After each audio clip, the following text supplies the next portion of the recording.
នាមជាកម្មកររួមចង្កាត់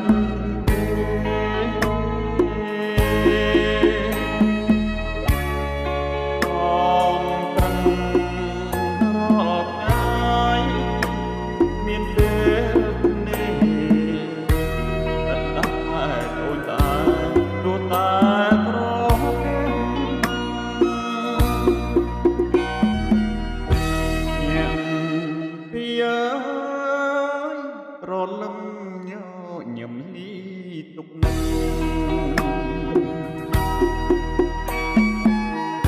្វើការមិនឈប់ប្រលប់មកផ្ទះ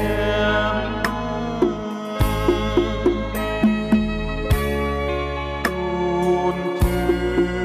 ពេលខ្លាំងបំប្រឹងមានអ្នកពុកពីយកអ្នកក្នុងមក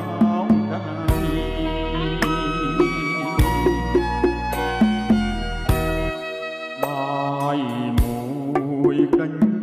ចប់វិច្ឆប់ដោយដៃមហោបលួងតាប់ដៃខំប្រឹងគុំទី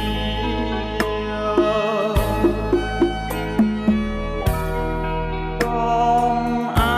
ចក្របពះមួយគ្រាព្រមទាំងវេទនាធ្វើមិនដេចមានស្មា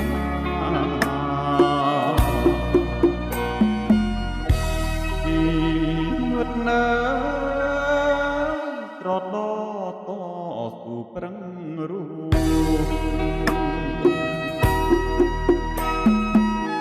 ត្រដោត្រដួកំដល់លោកកា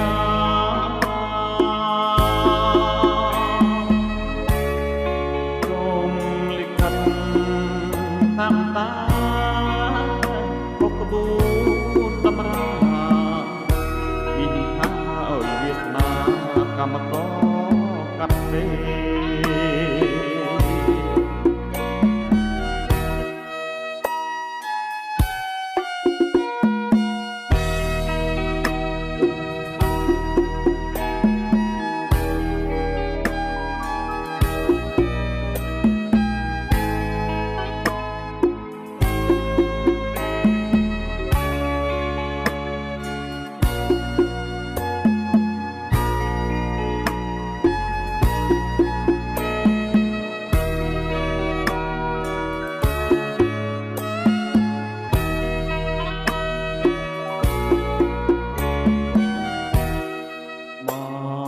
មួយកញ្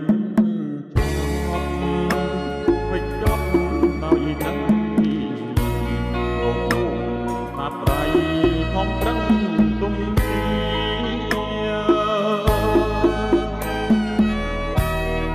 កំអាចក្របពះមួយគ្រា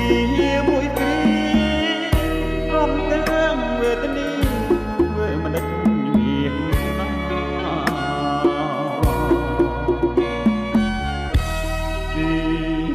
នៅត្រដោតស៊ូប្រឹង